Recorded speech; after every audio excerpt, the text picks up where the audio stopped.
You're listening to Adopte Stories on the Adoption and Fostering Podcast. In this episode, Garry and Kyle share their story of fostering, then adopting children with complex needs.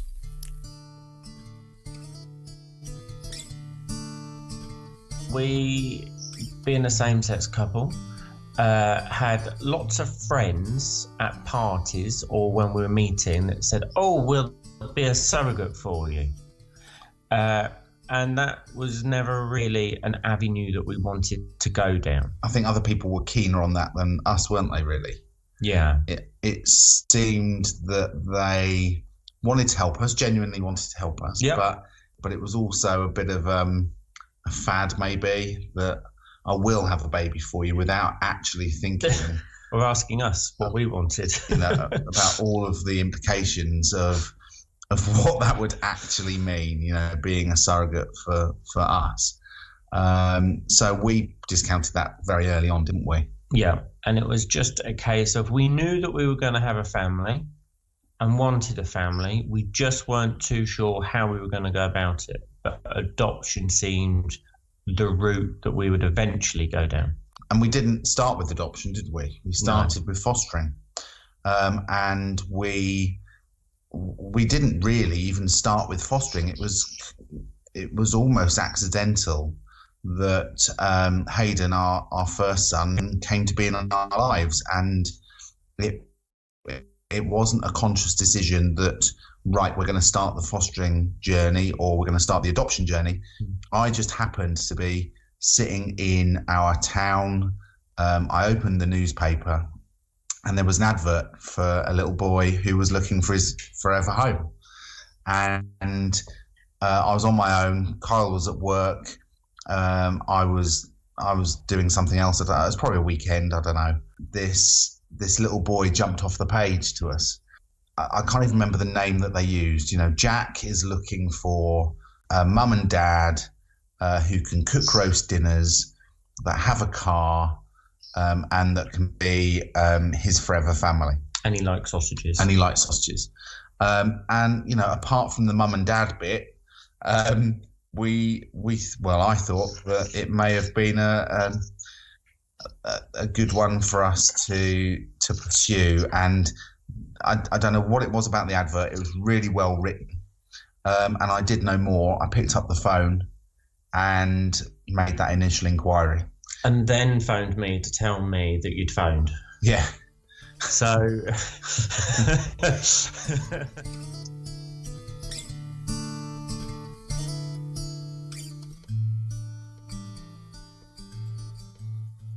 Things happened at the right time for the right reason. So Garry wasn't supposed to be home that day. Garry wasn't supposed to have picked up the newspaper because we never bought that newspaper, and he did. And it just seemed to be that everything slotted in and everything seemed to be going in the right direction in the right place at the right time for the right thing. And after that initial phone call, the first stages happened really quickly. I think we had 2 social workers at our door within the week. The older of the 2 social workers arrived on her bike with the basket on the front. Yeah, with a basket on the front and a bell. And she was she was our real advocate, wasn't she? She was proper old school social worker who wrote everything in biro, typed nothing up. Had lots of common sense. Yeah, became a friend of ours through the journey. And then the other social worker, we developed a real respect for her, but also she was the quirkiest, most ungiving individual. Yeah. Like, we knew nothing of her from the start of our journey with her to our end of our journey with her. Which must have been 5 years. We just knew her name, and that was it. But she was an amazing social worker for Hayden, because he got everything he should ever need and ever want, and she fought his corner, but she gave no more than that. That was it, completely closed off. Whereas our social worker, you knew the ins and outs of her life, her marriage, where's on holiday, her kids, her grandkids, what car she was thinking of buying, why she was thinking of buying it. They couldn't have been two polar opposites, which was really interesting to start your journey with two very, very, very, very, very different people supporting you. And I think we found it a real challenge because we as a couple were more like our social worker, and not being able to read somebody and not being able to engage with them on a personal level was really difficult for us. And even up until the day of the adoption panel, we didn't know whether this social worker wanted us to have Hayden. We didn't really know whether she approved of us as a couple. We knew nothing. And maybe there was something for us about us needing approval. I don't know. But that was the start of our journey. Very early on, our social worker, she told us that we would be the first male single-sex couple to foster for the local authority. And so she wanted us to be her retirement swan song, to finish on a high. She felt that we would be the best possible match for Hayden. And so she was going to do everything in her power to make sure that that happened. And so that's where it started. Yep.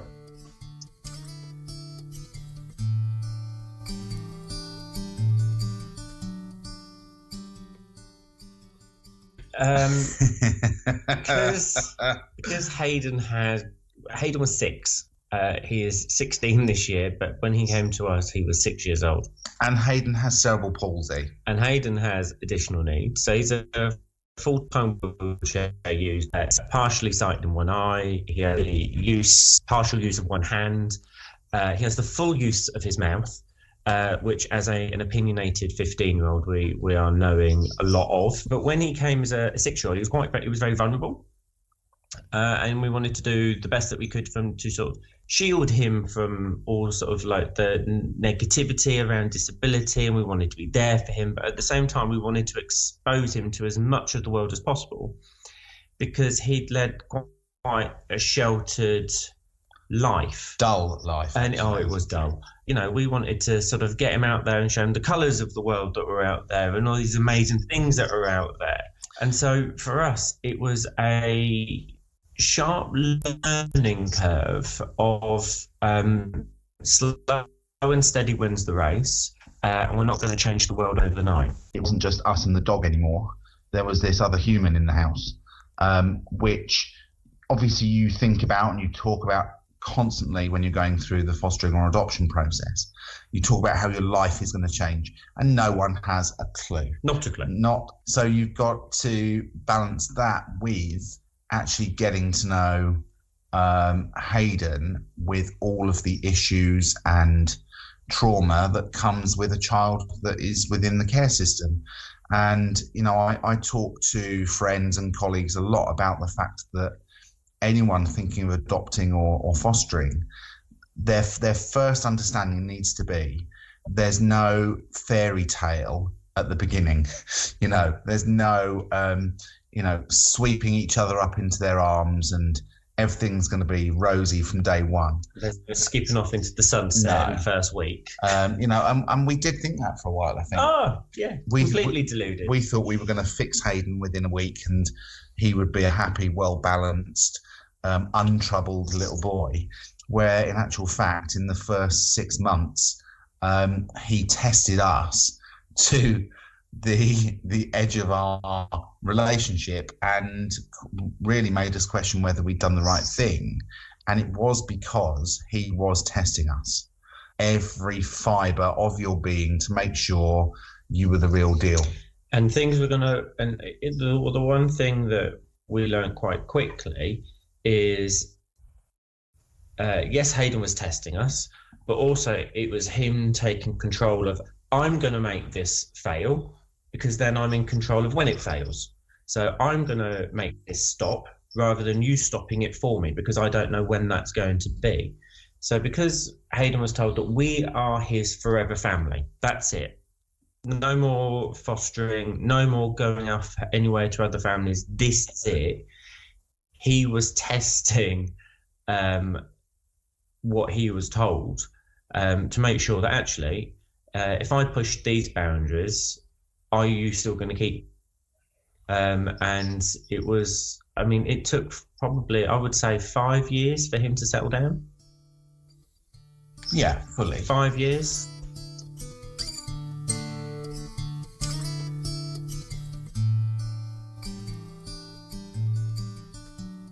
The day the social worker told him that he'd been found a forever family, and she only told us this later, but his first reaction was to slap her around the face.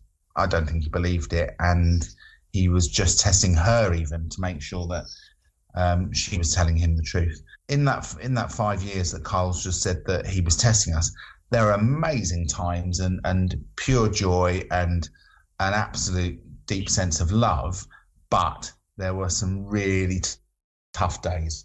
In the early days, Hayden still went for respite because he's a disabled child, which means he was eligible for some time away from us and us some time away from him.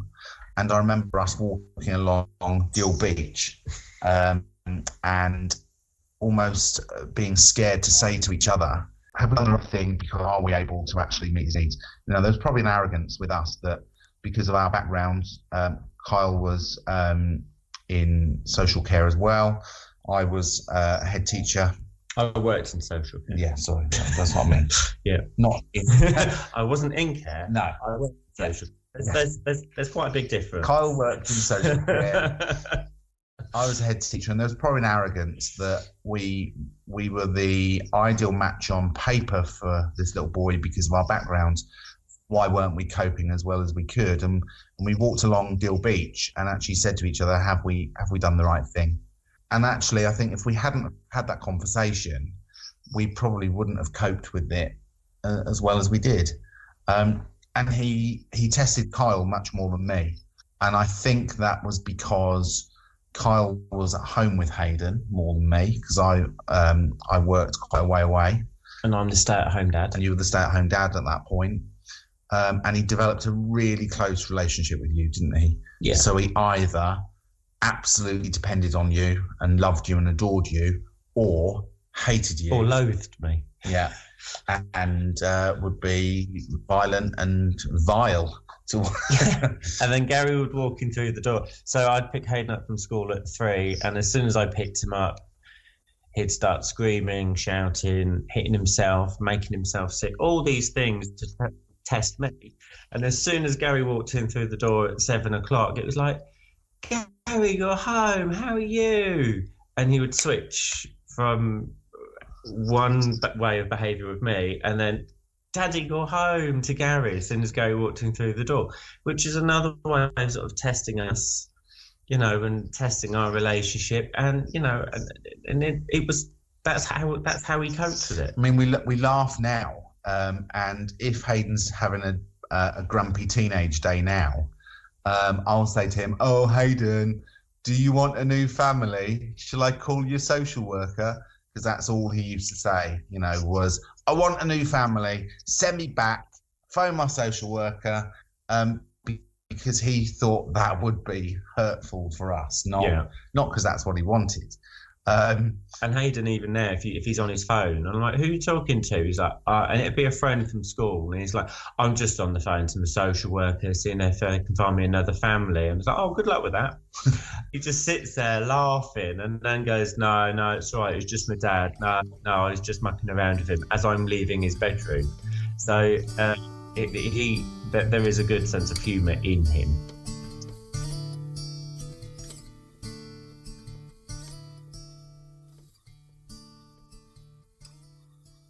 We were okayed by society to foster Hayden and do respite for others. But we were only registered for boys.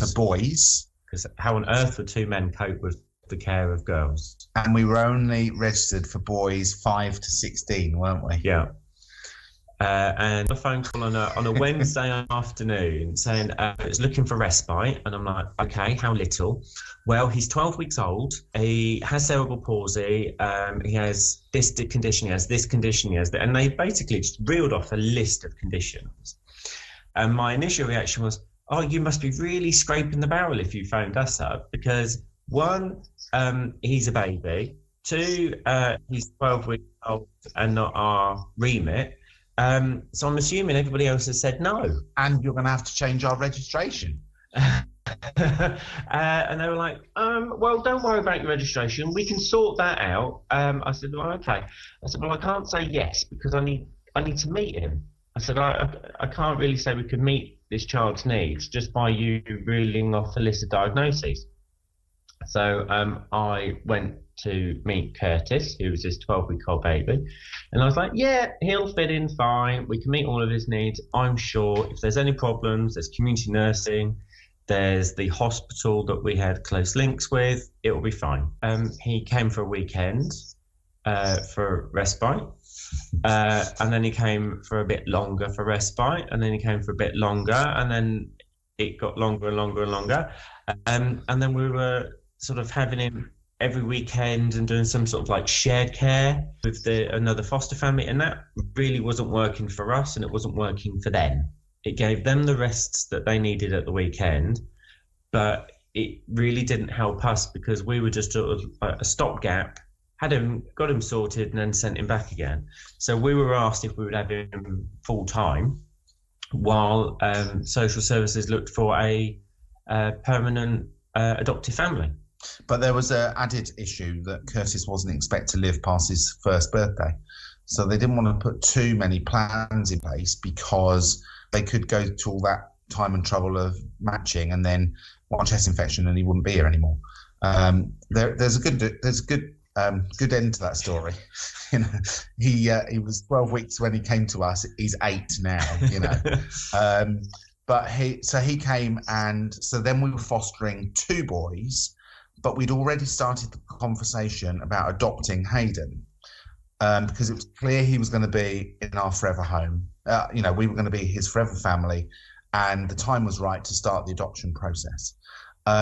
So we raised the question quite early on, why don't we just adopt both boys?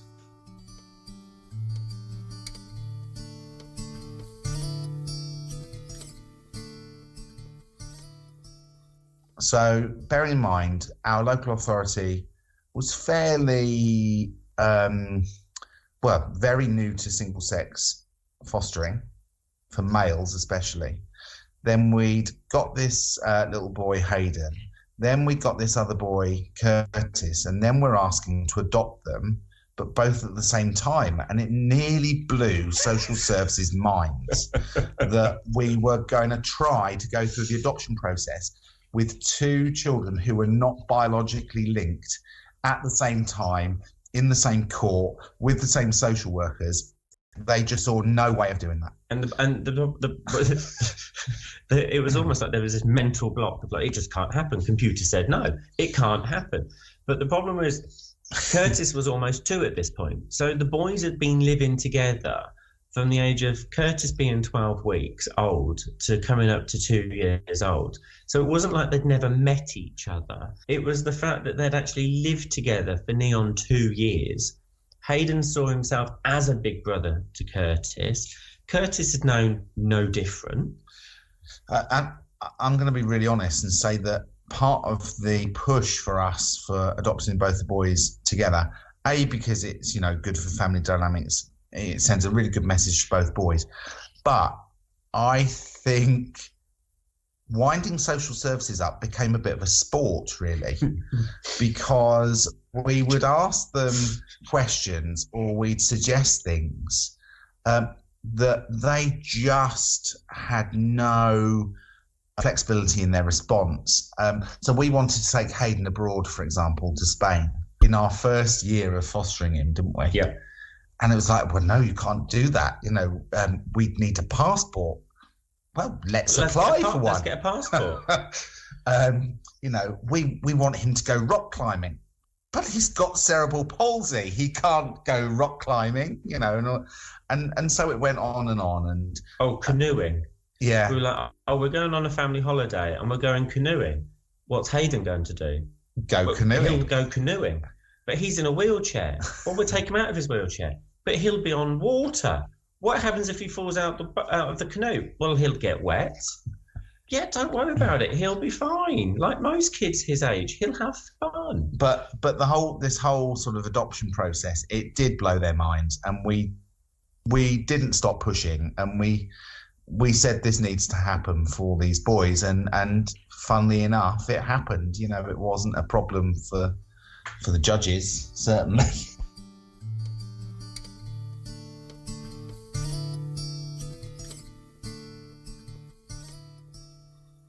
We got a phone call from social services because we'd moved house. We'd adopted 2 boys.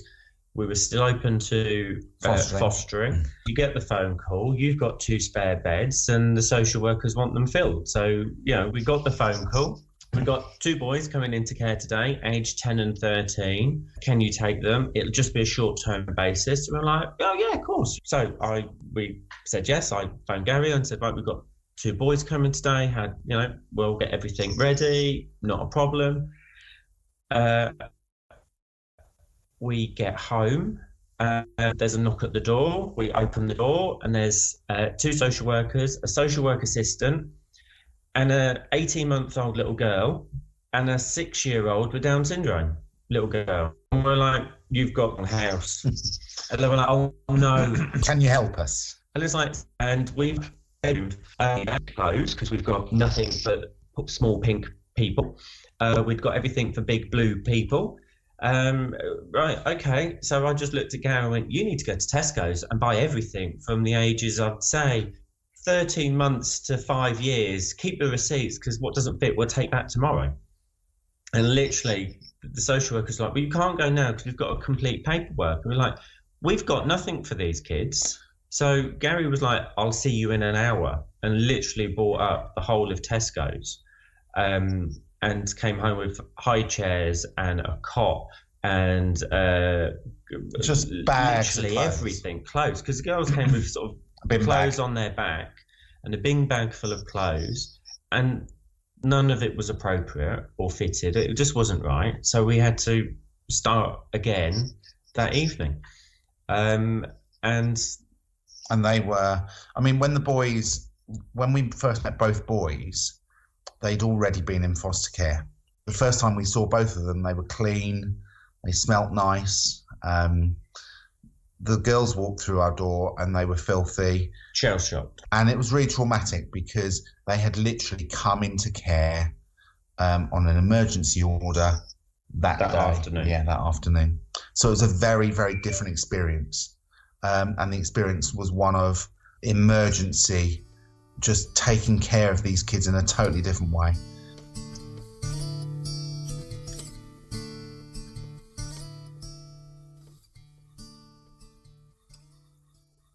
We had to take shifts, didn't we, that first week? Because it took 7 hours to settle them to bed every night. So we'd start settling for bed at sort of 7 o'clock, and we were still going at 2 in the morning of just getting the girls back into bed. They'd get up, go back to bed. We'd get them up, they'd put them back to bed. It was like the super nanny stuff. You know, when there's super nanny stood on the hallway in the landing, a child gets out of bed, super nanny walks in, puts the child back to bed, and within like a 30-second segment of an hour show, she's cured that child of all of his problems of getting up and out of bed. Reality is, it was 7 hours a night for a good couple of weeks. And we were like, oh, we've done all right tonight. Only 5 hours. That's good going. We're getting there. There's progress. But there was, what was amazing with those girls, and just how resilient they are and how amazing they are, is their turnaround from being these traumatized little things that didn't even know their name to being really well functioning princesses was really quick, wasn't it? Yeah. You know, and there's a real tight bond between the 2 girls. Yeah. Because there was a comment that was made at a meeting that the idea was to split the girls up, because Phoebe had more chance of being adopted on her own without Isabella, and Isabella had more chance of being adopted if she stayed with Phoebe. And we couldn't allow either girl to be split up. So we said, actually, we want our name to be thrown in the hat and we'll adopt the girls. Well, you can imagine. So we'd blown their mind by being the first male couple in our local authority. We'd then blown their mind by wanting to adopt two unrelated boys together. Now we wanted to adopt two more kids, and they were girls. And well, you know, this has just not been done. You know, this was like blowing their mind. We wanted to adopt them, and then there was a problem. How would you cope? How would we cope? What capacity have you got? How will you deal with girls' issues as they get older?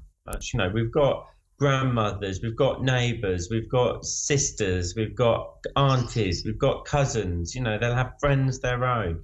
There's all these sort of, you know, there are positive female role models in our lives. They just don't live in our house. And our social worker, the one that originally came to our house on her bike on that first day, was still around. And she was still saying to us, no, you're right. These girls need to stay with you. They need to be with you. And everyone else around us was questioning us and saying, have you got the capacity?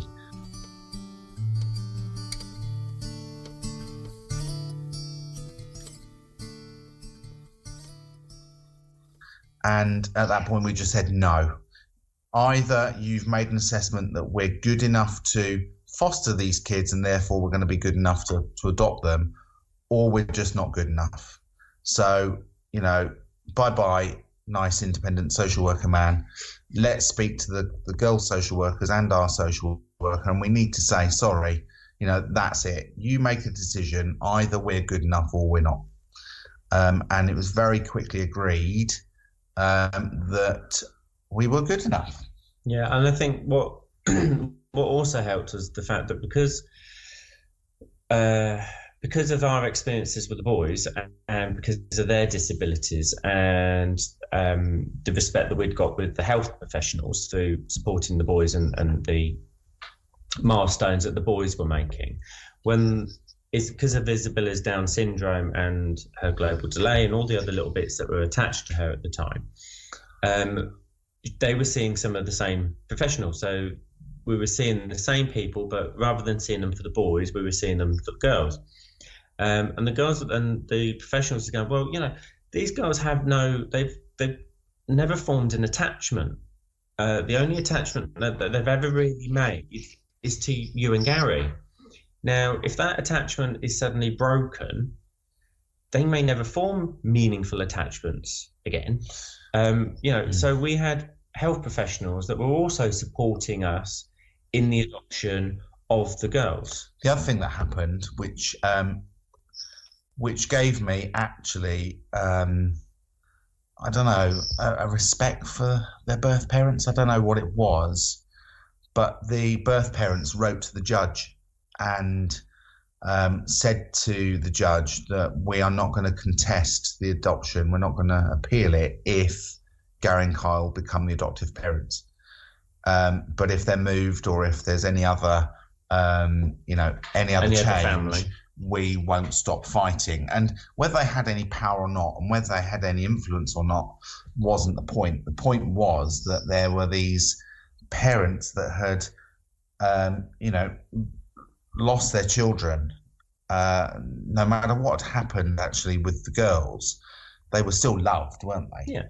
You know, mum and dad absolutely loved them to bits. And to have that was quite special in a way, wasn't it? Yeah, because they didn't need to do that, but they did. And there could have been hate and resentment, and there wasn't. You know, there was this affirmation that actually, if the girls are going to be adopted, it needs to be with those two boys. Yeah. And that's how we ended up with 4.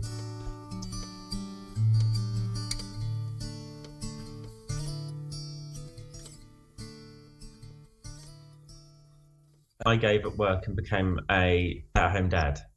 Suddenly you're on your own for pretty much a large portion of the day, which means that when you've been speaking to a 2-year-old all day, as in my case for Curtis, because he's non-verbal, I talk at him a lot.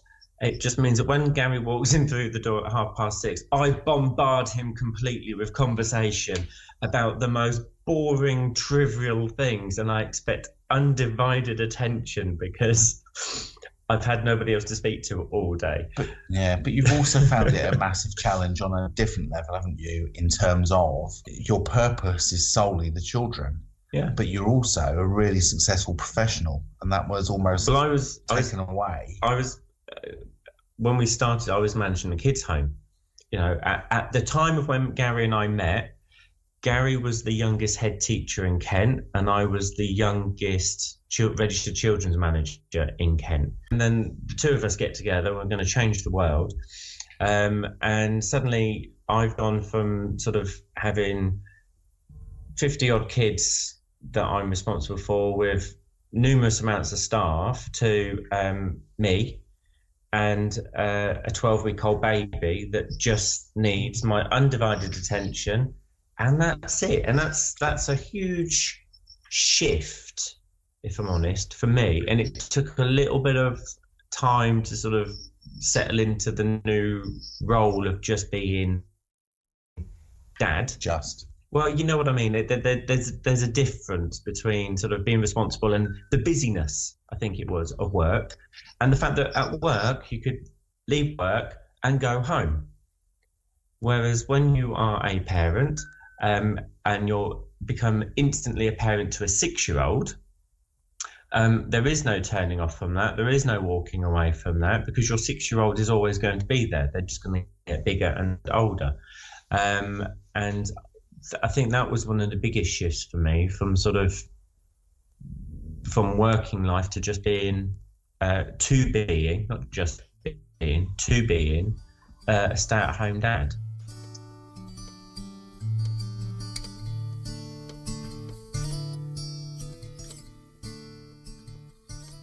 I found two things really difficult, two things really challenging that I don't think have ever gone away since the day Curtis moved in and since the day Hayden had quite a big seizure, which was probably, a year into us being with us.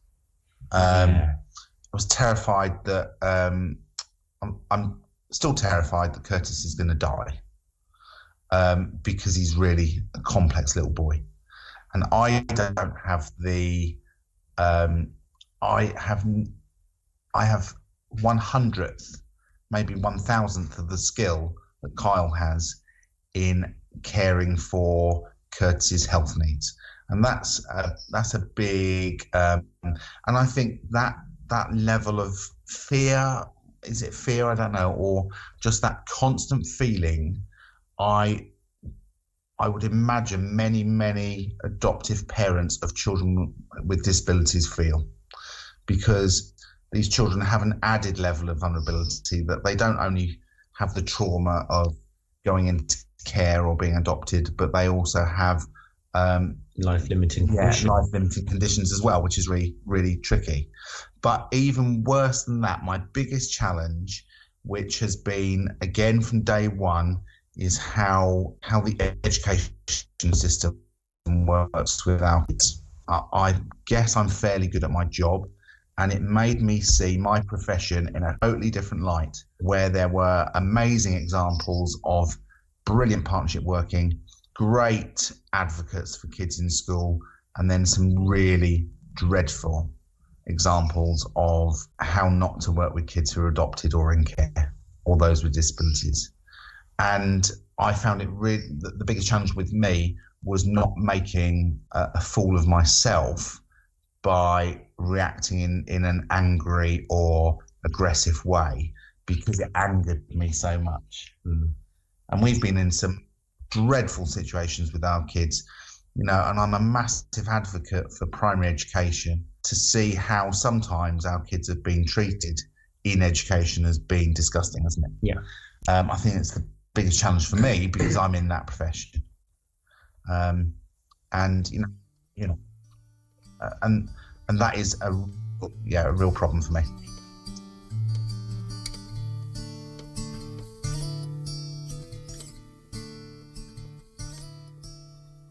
well, the high points are the kids. You know, they're not the people that walked in through the door. We have raised 4 confident, self-opinionated, challenging in a positive way. Woe betide anybody that taps Hayden on the head and says, oh, lovely, they're there, because they will be told, don't touch me, don't pat me on the head, I'm not a dog. Which, you know, you want in your son who is in a wheelchair and is a full-time wheelchair user. You want him to be confident to challenge people that have a preconception because he's in a wheelchair and looks a little bit different, perhaps. But you also want siblings to grow up as brother and sister, and they argue like cat and dog. You know, and if anybody walked in, anybody would think that they are biological brothers and sisters because they argue like cat and dog, but they will stick up for each other. And they are there for each other. And I think, you know, that makes us realise that we're doing our job right as parents, and you know, they're enjoying school and life.